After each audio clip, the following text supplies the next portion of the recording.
Halo, assalamualaikum warahmatullahi wabarakatuh. Selamat pagi anak-anak. Bagaimana kabar kalian? Semoga kalian sehat selalu dan tetap semangat untuk belajar ya. Berjumpa lagi dengan saya, Wahyu Novita, selaku wali kelas 6. Pada kesempatan pagi hari ini, kita akan belajar tema 2, Persatuan dalam Perbedaan. Muatan pelajaran PPKN, Bahasa Indonesia, dan SPDP. Sebelum kita mulai pembelajaran pada pagi hari ini, silakan kalian like, komen, dan juga subscribe video ini. Siapkan juga buku LKS, buku tulis, dan alat tulisnya. Materi yang pertama yang akan kita pelajari adalah PPKN KD 3.4, menelaah persatuan dan kesatuan terhadap kehidupan berbangsa dan bernegara beserta dampaknya. Sudahkah kamu menerapkan sikap rukun? Dan apakah itu yang dinamakan rukun? Nah, untuk mengetahui apakah yang dimaksud dengan sikap rukun dan bagaimana cara menerapkan sikap rukun, kita simak video berikut ini ya. Kerukunan merupakan kunci terciptanya perdamaian di lingkungan sekitar. Manfaat kerukunan diantaranya mempererat persatuan dan kesatuan, menciptakan hubungan sosial yang harmonis, terhindar dari perselisihan. Persatuan merupakan sikap yang harus ditanamkan pada diri setiap warga Indonesia, sesuai dengan semboyan Bhinneka Tunggal Ika yang artinya berbeda-beda, tetapi tetap satu jua. Walaupun kita terdiri atas berbagai suku dan budaya, daerah yang beraneka ragam, kita tetap satu bangsa Indonesia, memiliki bangsa dan tanah air yang sama, yaitu tanah air Indonesia.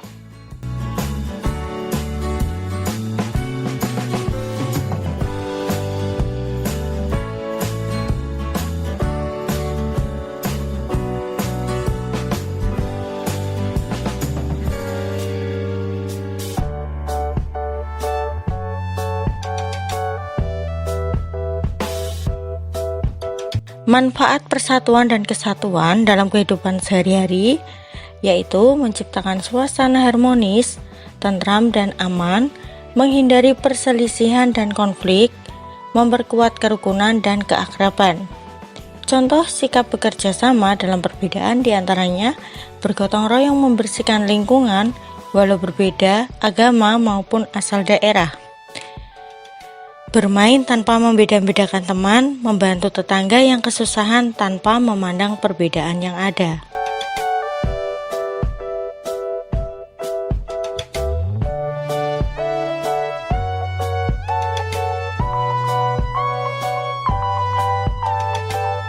Cara menyikapi perbedaan pendapat dengan teman yaitu menghargai pendapat teman dan tidak memaksakan pendapat. Sikap yang tepat ketika teman berdialek atau berbicara dengan logat yang berbeda dengan kita adalah menghargainya dan tidak mengejeknya. Contoh keragaman di sekitar rumah dan sekolah diantaranya ialah agama, ras, suku bangsa, dan budaya. Upaya yang dapat kita lakukan untuk menjaga persatuan di lingkungan sekolah yaitu membantu teman yang sedang kesulitan berbaris sebelum masuk kelas dengan tertib dan tertib mengikuti piket kelas. Adapun hal yang akan terjadi apabila persatuan dan kesatuan diabaikan, yaitu akan mudah terpecah belah sehingga kehidupan masyarakat menjadi tidak tentram.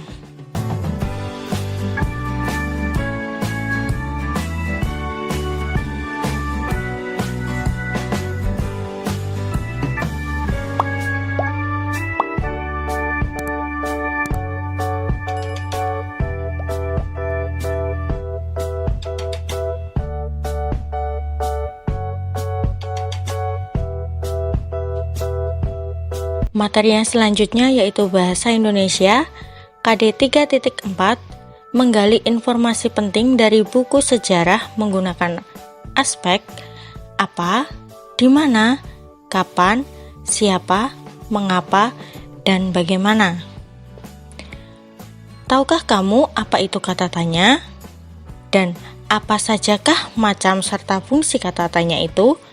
Nah, jika kalian ingin tahu tentang apa itu kata tanya serta macam beserta fungsi kata tanya, silakan kalian simak penjelasan berikut ya. Sebuah teks biasanya memuat informasi penting. Oleh karena itu, untuk memperoleh informasi dalam teks, kamu harus membaca secara keseluruhan.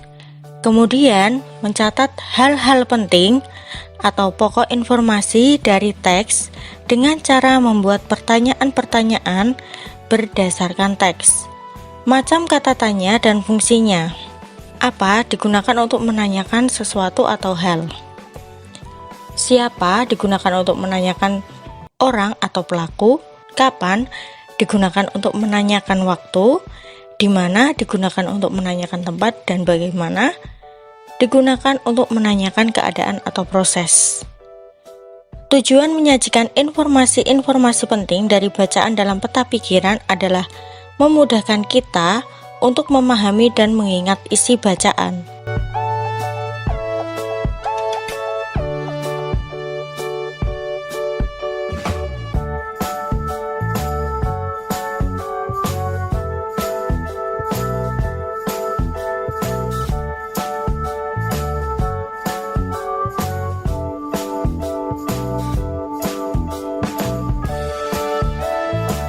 Kalimat efektif adalah kalimat yang ditulis dengan baik sehingga dapat dipahami dengan baik oleh pembaca.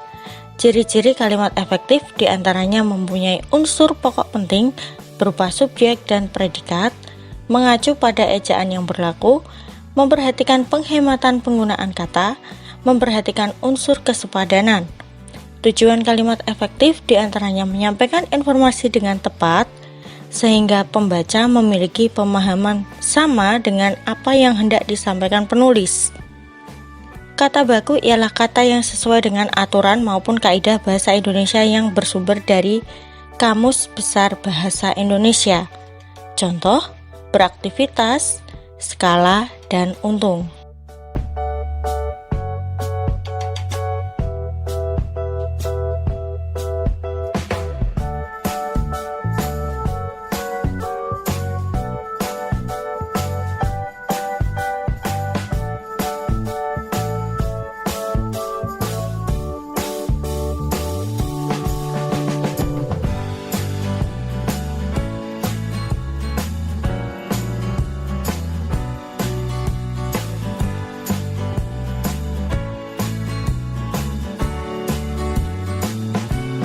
Materi yang selanjutnya SPDP KD 3.3 Memahami penampilan tari kreasi daerah. Tahukah kamu apa itu pola lantai? Mungkin di pembelajaran sebelumnya kalian sudah pernah menerima penjelasan tentang pola lantai dalam suatu tarian. Nah, untuk mengingatnya kembali, kita simak penjelasan berikut ini ya. Pola lantai adalah jalur garis lantai yang dilewati penari. Macam-macam pola lantai diantaranya pola lantai vertikal, pola lantai horizontal, pola lantai diagonal, dan pola lantai melingkar. Penyusunan pola lantai pada tari kelompok harus memperhatikan jumlah penari. Contoh tarian yang menggunakan pola lantai horizontal adalah tari saman, tari nguri, dan tari indang. Contoh tarian yang menggunakan pola lantai melingkar adalah tari kecak dan tari lego-lego. Unsur yang perlu diperhatikan saat melakukan gerakan pola lantai tarian yaitu kelincahan gerakan, kekompakan, dan ketepatan pola.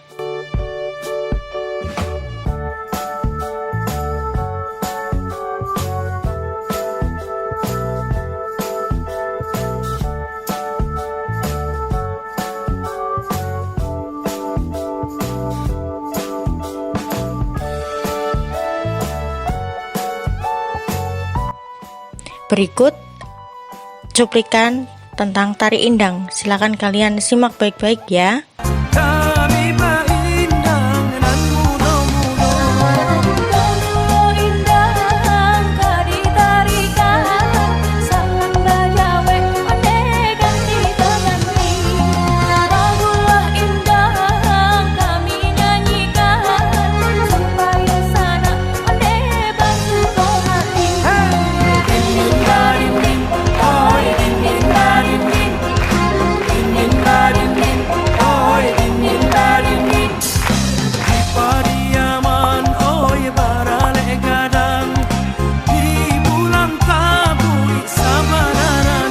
Nah, dari cuplikan video tari indang tersebut dapat kita ketahui bahwa tari indang atau tari dinding badinding merupakan salah satu kekayaan budaya Indonesia yang berasal dari Minangkabau, Sumatera Barat, yang dilakukan secara berkelompok dengan jumlah penari ganjil.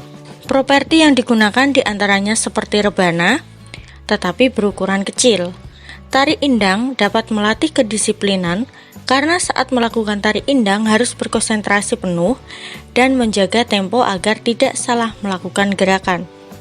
Manfaat menarikan tari indang diantaranya melestarikan budaya, melatih kekompakan, melatih kerjasama dalam kelompok, melatih kebersamaan dan persatuan. Tari indang harus dibawakan dengan kekompakan antar penari. Alasannya, apabila tidak dibawakan dengan kompak, gerakan-gerakan akan terlihat tidak indah.